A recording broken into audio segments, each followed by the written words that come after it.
Hello everyone, and welcome to a brief discussion of rotational energy. In particular, we need to discuss rotational kinetic energy.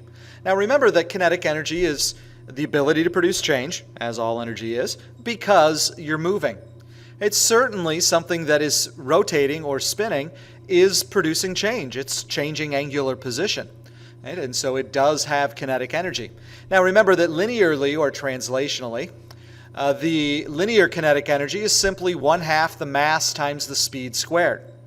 So I'm not going to do any big derivation or proof here, really just going to say by analogy, all right, the rotational kinetic energy will be 1/2, and then instead of mass, rotational inertia, and instead of linear speed, angular speed.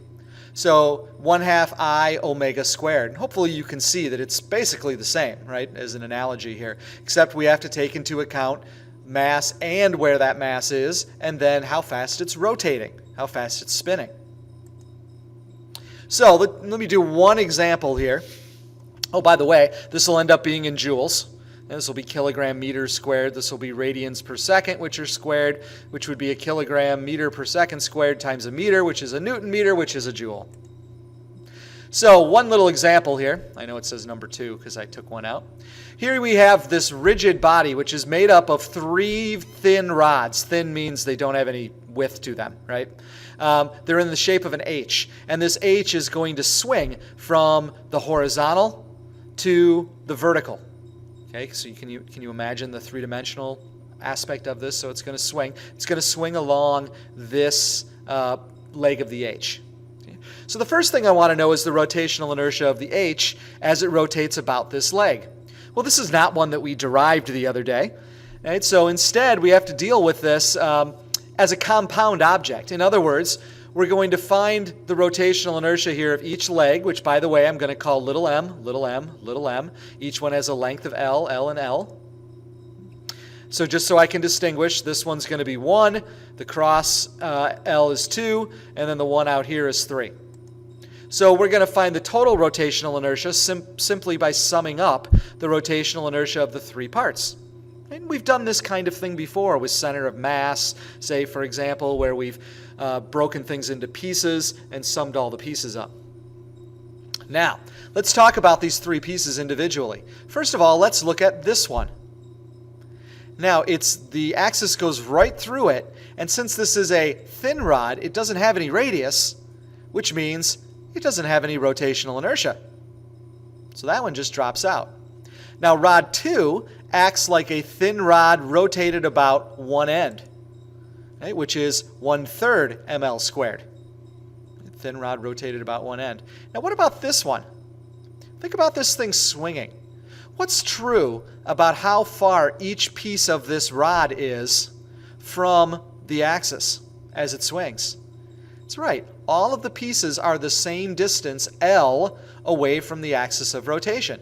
Therefore, it's going to act like a cylindrical shell or a hoop, right, which has a rotational inertia of ml squared. R, but R here is L. Is everybody okay with that? So this rod doesn't have any rotational inertia because it doesn't have any width, and it's right on the axis. This rod acts like a thin rod rotated about one end, so that's 1/3 ml squared. This one acts like a hoop or cylindrical shell where all the pieces are a distance L away, and so it's ml squared. Plug those in. 1/3 ml squared plus ml squared is 4/3 ml squared. So that's the total rotational inertia of our H rotated about this axis.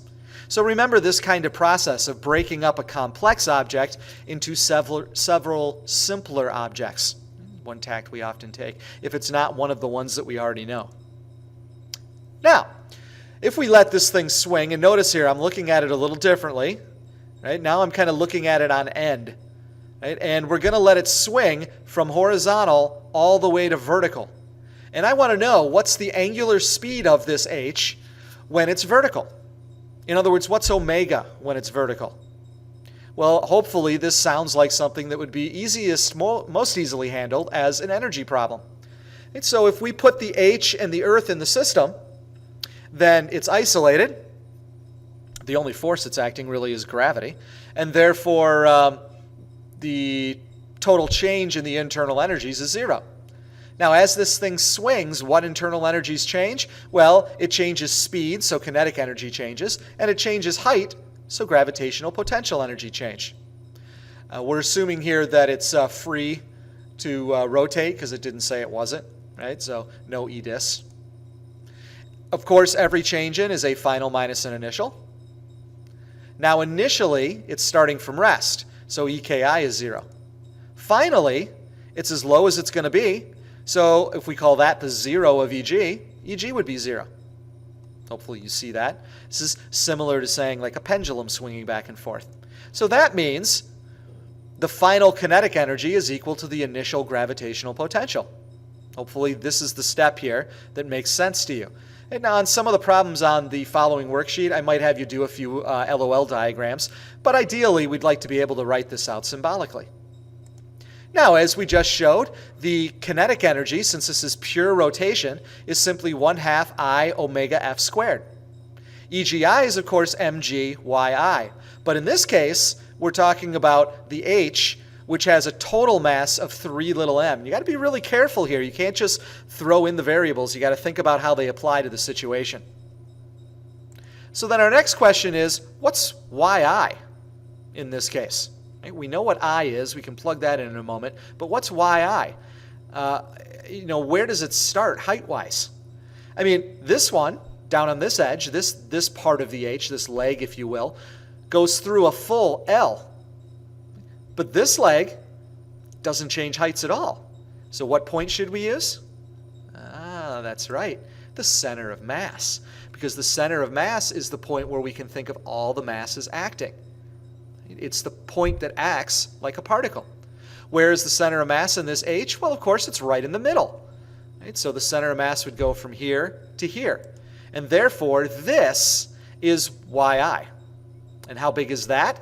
Well, it's, hopefully you can see, a 1/2 L, or L over 2. So you got to be a little careful here with these rotational ones when you're doing EG. Okay, you can't just plug in one number here. You've got to deal with the center of mass. So if we plug in our 4/3 ml squared as our rotational inertia we found in part A, and our 1/2 L for yi and our 3m for the total mass, lots of things start to cancel. Right? The 1/2s cancel, the masses cancel, which means it really doesn't matter how big those masses are. That L cancels one of these L's over here. And if we then solve, right, multiply by 3/4 and divide by L, don't forget that little L there, only the squared part cancel. We get omega F squared is 9g over 4L. Take the square root of both sides, simplify. The square root of 9/4 is, of course, 3/2. Right? And there's our answer. And notice we only need to know two things to figure out the angular velocity at the bottom. We only need to know the local gravitational field strength, which hopefully makes sense, that the stronger gravity is, the faster it'll go. And we need to know L. We need to know how big this crosspiece is, because that's going to affect where the center of mass is, and therefore how much it'll change height. Of course, once we know this number, we could very easily figure out the linear speed of any point on this H, right, by converting it. V equals omega r, say, for example. So those are the kinds of things you're going to use here in this next worksheet. It's going to be completely rotational energies here. No rolling yet. We'll get to that in the next few days.